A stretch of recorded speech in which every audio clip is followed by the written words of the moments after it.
guitarist John McVie.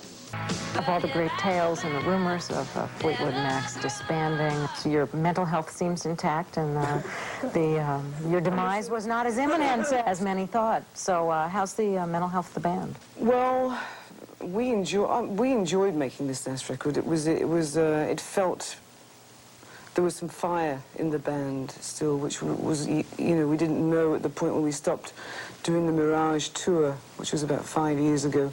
We were all tired and well in need of a rest, I think. And we all knew at some point there would be another Fleetwood Mac record. This record has had the descriptions: ghostly, mystical, romantic. I mean, it's always very gothic when it comes to Fleetwood Mac. Are those descriptions that fit for you at all? How would you describe this record?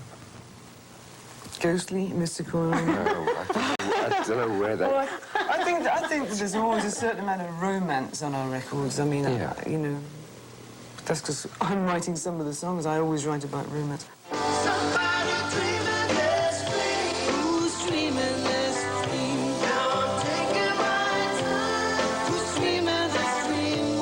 Fleetwood Mac has had successful individual solo projects.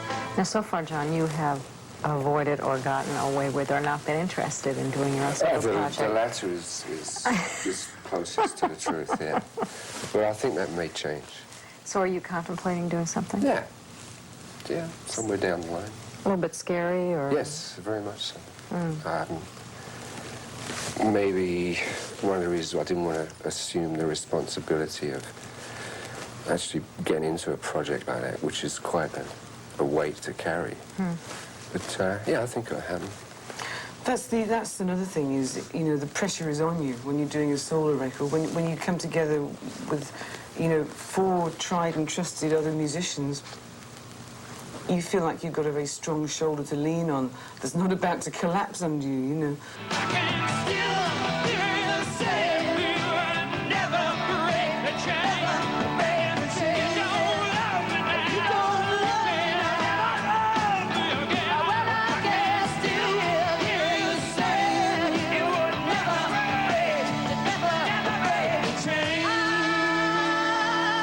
Did you ever get to a point in this band where you knew each other too well? I mean, you two were married. Stevie and Lindsey had a relationship.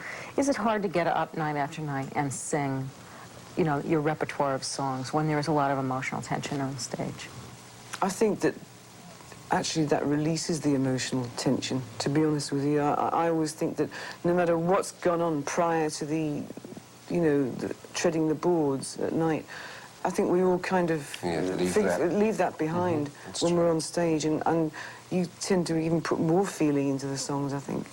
Did it take a lot to rebuild the trust back in the band after all the different things you'd been through? I don't think the musical trust ever went away. I think that's always been an underlying thread to this band, to the magic that we think we have with each other. I think that's part of it, is that there's never any musical dissension in the camp, is that the way we always seem to kind of agree basically on musical things. Is it possible Fleetwood Mac could be around in 20 years? I love the line that Mick said. He said,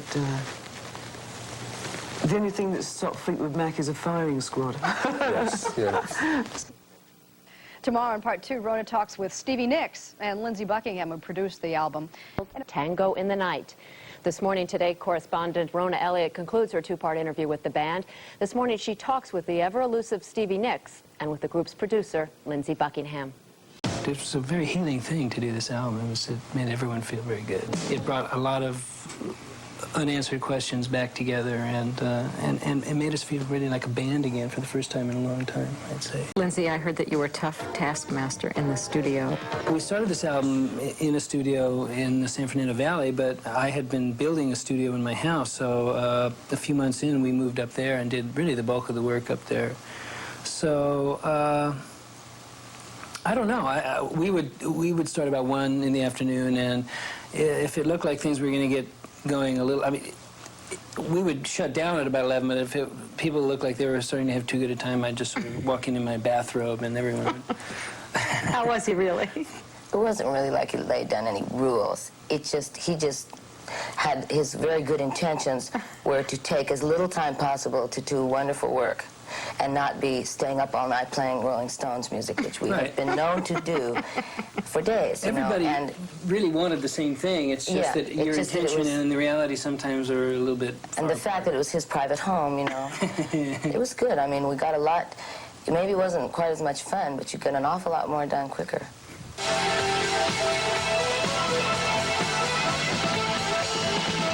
Fleetwood Mac has always had an aura of, kind of craziness about it.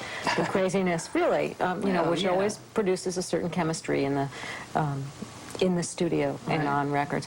What do you think it is that craziness is about? I don't think it's craziness. There's this dynamic that is created by the fact that you've got 4 out of 5 of the people who were at one time couples.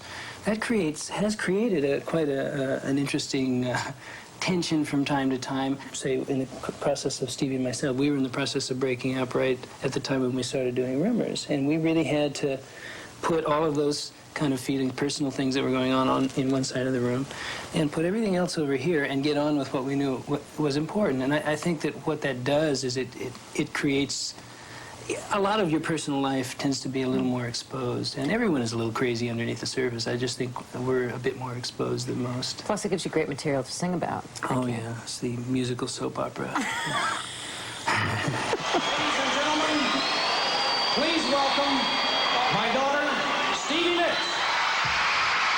One of the things that I was very impressed by in one of your full-length videos was seeing that your dad introduced you on stage, which I think was a very nice touch. I don't know if he does it all the time. How did that happen? I asked him, and he almost had a heart attack. I mean, so he went out on the road with us for a month and introduced me. What did your father think about life on the road with Fleetwood Mac, or with you individually? Well, he thought that my organization could have been run a little better, and so he went home. Bye, Dad. When you walk in, do you recognize the band's chemistry when you start working together? Is that, that again? Always. Yeah, definitely. Tell me a little bit about that. I mean, There was just always an instinctive thing about interacting that just doesn't go away. We're dealing with a group that's of 5 individuals who will continue to pursue things individually and hopefully collectively, that it gets beyond any sort of statement of style. The only statement you're making is that you're still here and that you are 5 individuals who love each other and will get together, even if it's only once every 5 years, and put something together that makes people happy, including yourself. Up next, Betty Furness will be joining us with a tribute to peanut butter. But first, a station break.